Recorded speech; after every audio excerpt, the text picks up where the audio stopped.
Today we're talking about money and allergies. How do those two things relate? Well, let me tell you a story. I grew up in Hawaii, and in Hawaii, I didn't have any allergies. Most people didn't have any allergies in Hawaii. And I went to school in Southern California, and then I moved to Northern California in my early 20s. And that first season, I ended up feeling sick. And I thought it was sickness. I thought it was a cold. And because I had a scratchy throat, a runny nose, stuffed up ears.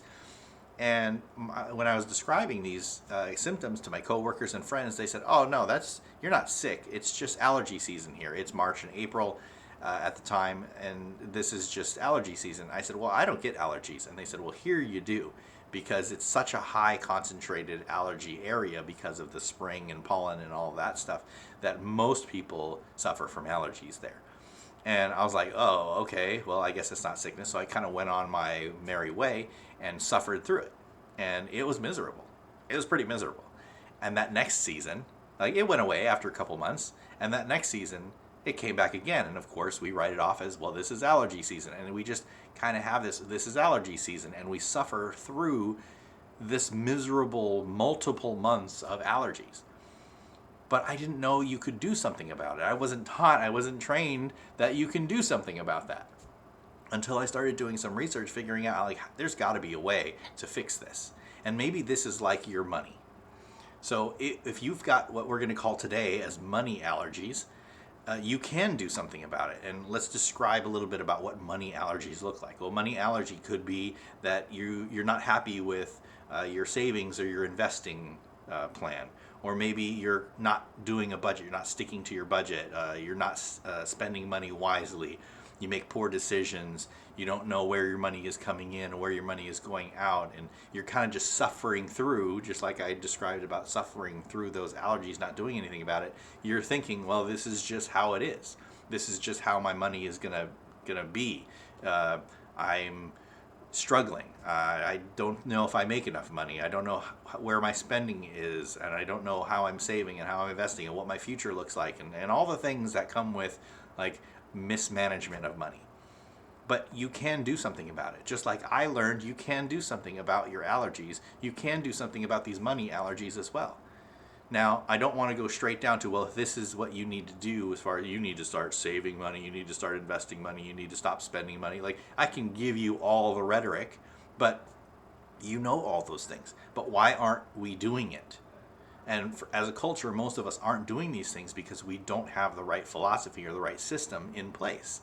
And that's something that I want you to go back before you do the logistics stuff in stop spending so much money, start saving money, start investing money, all right, do your budget, all that stuff. Yes, we do need to do those things, but if we just go and do it because somebody else is telling us to do it, then that is the wrong motive. We need to go back to the previous step of that, which is where most people don't go, and look inward to yourself. We need to find out what my values are. How do I view money? How do I feel about my spending? How do I feel about my savings? What are my goals? What are my tendencies? Am I going shopping when I'm angry or lonely? Am I going to the grocery store when I'm hungry? Like, that's not a good idea. But if you don't look at yourself and know yourself well enough, then you're going to make all of these mistakes and you don't even know that you're making them. You're just kind of suffering through this allergy season in your money. Unfortunately, with money, these tend to not be seasons. There are seasons where you're going to be better and worse with your money, no matter how well you handle it. But money is not seasonal. This is prolonged. So if you don't do something about it, it's not like regular allergies where it just goes away as the summer comes along. It doesn't work that way. You're going to prolong this suffering, and kind of forever if you don't do something about it. And that's not meaning to be like a judgment or a threat. It means that if you want to change and stop suffering, you need to change something that you're doing or not doing. And that's where it comes into, like, what am I doing? How do I view money? What are my values? Looking at yourself, knowing yourself, being self-aware, and then creating a plan around that awareness. And then once we create that plan, we need to execute that plan. So that's that 3-step process we talked about before, is knowing yourself, right? Dreaming about what you want your life to look like, and then creating the plan out of that dream, out of that goal, out of that value that you have, and then executing that plan. Because you can have the best plan in the world. I say this all the time. You can have the best plan in the world, but if you don't execute that plan, you don't put that plan into action, you're not going to get any results. So we need to take that 3-step process and go through that. But a lot of us jump to that middle step and we say, well, I need to create the plan and I need to do this thing. And they do that and they create their budget. They stop spending money. They start saving, investing, or whatever. And then life hits them in the face and they change something. And because they didn't have that belief system, they didn't have that self-awareness, that knowledge, they stop their plan and they abandon it. And it's like, well, that didn't work because of X, Y, or Z. And that's where I want you to go back to that first step of self-awareness so that you know, oh, this is my allergy when it comes to money. And if I know that, then I can do something about that. So I tend to always go shopping when I'm lonely, and that's how my overspending happens. Oh, so when I'm lonely, I need to create a different plan instead of going to the mall or instead of going online and shopping. Or maybe you, like I said before, you go to the grocery store. Don't do it when you're hungry because you buy more groceries, you end up throwing them away.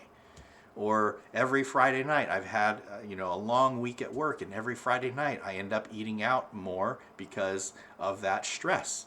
And if you fill in the blank, but you have to know yourself, and then you create that plan, and then you execute that plan. So as we talk about money and money allergies, go back to you don't have to suffer. It's easier than you think to change that plan. You just have to get out of that mentality first of, well, this is just how it is. Just like how I shared before. This is just allergy season and we write that off. No, there are things that you can do about your allergies, and there are things that you can do about your money allergies as well. So you need to go back self-aware, create your plan, and then execute your plan. So go back and find out, what are your money values? What are your thoughts about money? What are your views about money? What are your views about yourself? What do you do and what do you not do? And then you can create your plan. So go back, take a step, go back, and don't just do something because some expert tells you to do it. Go back and look at yourself in your life and what you want to do, and then create the plan out of that. Don't match it because somebody else tells you to do it. Do it because that's what you want to do.